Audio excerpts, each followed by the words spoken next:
ते दुर्लभ कछु नाहि। तप बल जग सृजई विधाता, तप बल विष्णु भये परित्राता। तप बल शंभु करहि संहारा, तप ते अगमन कछु संसारा। भयउ नृपहि सुनि अति अनुरागा, कथा पुरातन कहे सुलागा। करम धरम इतिहास अनेका, करहि निरूपण विरति विवेका। उद्भव पालन प्रलय कहानी, कहि सि अमित आचरज बखानी। सुनि महीप तापस बस भयउ, आपन नाम कहन तब लयउ। कह तापस नृप जानौ तोहि, कीन्हेउ कपट लाग भल मोहि। सुनु महिष असी नीति, जहाँ तहाँ नाम न कहहि नृप। मोहि तोहि परयति प्रीति, सोई चतुरता विचारे तव। मंगल भवन अमंगल हारी, द्रवौ सुदशरथ जिर बिहारी। नाम तुम्हार प्रताप दिनेसा, सत्य केतु तव पिता नरेसा। गुरु प्रसाद सब जानिय राजा, कहियन आपन जानिय काजा। देखि तात तव सहज सुधाई, प्रीति प्रतीति नीति निपुनाई।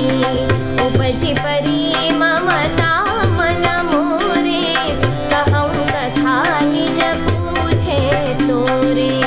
अब प्रसन्न मैं संशय नाही, माहु जो भूप भाव मन माही।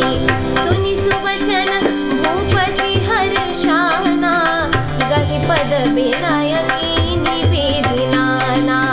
कृपा सिंधु मुनि दर्शन तोरे, चारि पदारथ करतल मोरे।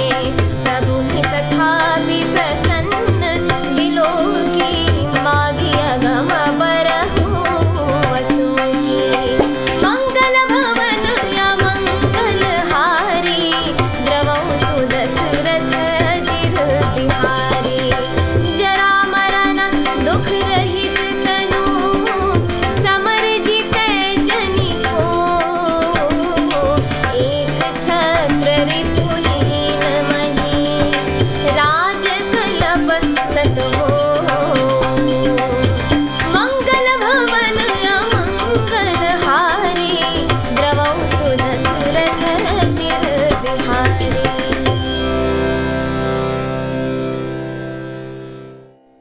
अर्थात हे पुत्र, मन में आश्चर्य मत करो, तप से कुछ भी दुर्लभ नहीं है। तप के बल से ब्रह्मा जगत को रचते हैं, तप ही के बल से विष्णु संसार का पालन करने वाले बने हैं, तप ही के बल से रुद्र संहार करते हैं। संसार में कोई ऐसी वस्तु नहीं जो तप से ना मिल सके। यह सुनकर राजा को बड़ा अनुराग हुआ। तब वह तपस्वी पुरानी कथाएं कहने लगा। कर्म, धर्म और अनेकों प्रकार के इतिहास कहकर वह वैराग्य और ज्ञान का निरूपण करने लगा। सृष्टि की उत्पत्ति, पालन यानी स्थिति और संहार यानी प्रलय की अपार आश्चर्य भरी कथाएं उसने विस्तार से कही। राजा सुनकर उस तपस्वी के वश में हो गया और तब वह उसे अपना नाम बताने लगा। तपस्वी ने कहा, राजन, मैं तुमको जानता हूँ, तुमने कपट किया, वह मुझे अच्छा लगा। हे राजन, सुनो, ऐसी नीति है कि राजा लोग जहाँ तहाँ अपना नाम नहीं कहते। तुम्हारी वही चतुराई समझकर तुम पर मेरा बड़ा प्रेम हो गया है। तुम्हारा नाम प्रताप भानु है। महाराज सत्यकेतु तुम्हारे पिता थे। हे राजन, गुरु की कृपा से मैं सब जानता हूँ, पर अपनी हानि समझकर कहता नहीं। हे तात, तुम्हारा स्वाभाविक सीधापन यानी सरलता, प्रेम, विश्वास और नीति में निपुणता देखकर मेरे मन में तुम्हारे ऊपर बड़ी ममता उत्पन्न हो गई। इसीलिए मैं तुम्हारे पूछने पर अपनी कथा कहता हूँ। अब मैं प्रसन्न हूँ, इसमें संदेह न करना। हे राजन, जो मन को भावे वही मांग लो। सुंदर प्रिय वचन सुनकर राजा हर्षित हो गया और मुनि के पैर पकड़कर उसने बहुत प्रकार से विनती की, हे दया सागर मुनि, आपके दर्शन से ही चारों पदार्थ यानी अर्थ, धर्म, काम और मोक्ष मेरी मुट्ठी में आ गए। तो भी स्वामी को प्रसन्न देखकर मैं यह दुर्लभ वर मांगकर क्यों न शोक रहित हो जाऊं। मेरा शरीर वृद्धावस्था, मृत्यु और दुख से रहित हो जाए, मुझे युद्ध में कोई जीत न सके और पृथ्वी पर मेरा 100 कल्प तक एक छत्र अकंटक राज्य हो। इस एपिसोड में इतना ही। आगे की कथा सुनने के लिए कृपया मेरे YouTube चैनल को ज़रूर सब्सक्राइब कर लें। धन्यवाद।